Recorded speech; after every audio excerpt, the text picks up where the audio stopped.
মেসেঞ্জারে সিন অপশনটি থাকার কারণে আমরা নিজেকে কখনো লুকাতে পারি না। বন্ধু বান্ধব বা যার তার সাথেই কিংবা আপনার গার্লফ্রেন্ডের সাথে আপনি যখন কোনো মেসেজের আদান প্রদান বা চ্যাটিং করেন, তখন সিন অপশনটি থাকার কারণে দেখা গেল আপনাকে কেউ মেসেজ সেন্ড করেছে, আপনি সেটা যদি সিন করে থাকেন তাহলে তার কাছে অটোমেটিকলি সে জেনে যায় যে আপনি সেই মেসেজটি সিন করেছেন। আপনি যদি তার সাথে চ্যাটিং করতে না চান, সেক্ষেত্রে আপনি এই সিন অপশনটি বন্ধ করে রাখতে পারেন। এটা কেমন করে করতে হয় সেটা আজ আমরা দেখাবো। তো আমরা এটা দেখাবো আপনার মোবাইল ফোনে মেসেঞ্জার যে অ্যাপস আছে সেটাতে এবং কম্পিউটারে আপনি কেমন করে এই সিন অপশনটা বন্ধ করবেন। আপনি যদি আমাদের চ্যানেলে নতুন হয়ে থাকেন, please hit the subscribe button এবং পাশে থাকা বেল বাটনটা একটু নাড়িয়ে দিন। তো চলুন আমরা মোবাইল স্ক্রিনে এবং কম্পিউটার স্ক্রিনে ঢুকে পড়ি। তো বন্ধুরা, এখন আমরা আছি মোবাইল স্ক্রিনে। আপনার যদি অ্যান্ড্রয়েড ফোন হয়ে থাকে তাহলে আপনার অ্যান্ড্রয়েড ফোনে টপ বার টেনে ড্র্যাগ ডাউন করে নিচে নেমে এখানে যে আপনারা পাবেন এরোপ্লেন মোড বা ফ্লাইট মোড, সেটা আপনাকে অন করে দিতে হবে। তো আপনি যদি নোটিফিকেশান বারে না পেয়ে থাকেন তাহলে আপনাদের চলে যেতে হবে সেটিংসে। সেটিংস থেকে আপনারা যদি কানেকশানে ক্লিক করেন, কানেকশান যাওয়ার পরে দেখবেন যে ফ্লাইট মোড, এটা যদি আপনি অন করে দেন তাহলে আপনি যে মেসেঞ্জিং আপনার ফ্রেন্ডের সাথে করছেন, আপনি সেই মেসেজ যদি ছিনো করে থাকেন তাহলে সে বুঝবে না।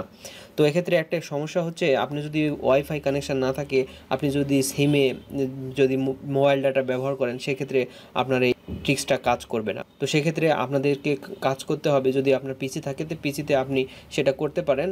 তো চলুন আমরা পিসিতে কিভাবে সিন অপশানটা অফ করতে হয় সেটা দেখে আসি। বন্ধুরা, এখন আমরা কম্পিউটারে দেখব যে কেমন করে সিন অপশানটা বন্ধ করতে হয়। তো আপনারা সার্চ বারে এখানে লিখবেন unseen for Facebook. Unseen for Facebook লিখে সার্চ করবেন, করার পরে এখানে ক্লিক করবেন। প্রথমেই এটি হচ্ছে একটি ক্রোম এক্সটেনশান। তো অ্যাড টু ক্রোম, আমরা এটাকে ক্রোমে অ্যাড করব। এটা এখানে অ্যাড এক্সটেনশানে ক্লিক করব। এটা এখন চেকিং চলছে। টোটালি সাকসেসফুলি ইনস্টল করতে আমরা সক্ষম হয়েছি আমাদের সেই এক্সটেনশানটি। তো এই ইনস্টল করার পর এখানে দেখুন, এই যে ডান পারে আনসিন ফর ফেসবুকের যে লোগোটা এখানে রয়েছে, এখানে এবার ক্লিক করবেন। ক্লিক করার পরে এখানে দেখুন অপশান দেওয়া রয়েছে অনেকগুলো, block the seen, feature of the chat. তো এই টিকমার্ক যদি আমরা এখান থেকে উঠিয়ে দিই, তা এখন কিন্তু আপনি যদি ফেসবুক থেকে বা এখান থেকে যদি মেসেঞ্জারে মেসেজ করেন, আপনার ফ্রেন্ডদের সাথে চ্যাট করেন, সেক্ষেত্রে কিন্তু এই সিন অপশানটা আর হবে না। তো আপনি যদি তাদের মেসেজ সিন করে থাকেন তাহলে তারা বুঝবে না, সেটা আনসিন অবস্থায় থাকবে। তো এইভাবেই আপনারা খুব সহজে এই মেসেঞ্জারে সিন অপশানটি মোবাইল এবং কম্পিউটার দুটো জায়গা থেকেই অফ করতে পারবেন। তো আশা করি আজকে টিউটোরিয়ালটা আপনাদের ভালো লেগেছে। যদি কোনো জায়গায় বুঝতে না পারেন তাহলে ভিডিওটি কমেন্ট বক্সে জানান। আমাদের চ্যানেলটা অবশ্যই সাবস্ক্রাইব করে পাশে থাকা বেল বাটন ক্লিক করতে একদম ভুলবেন না। সবাইকে ধন্যবাদ।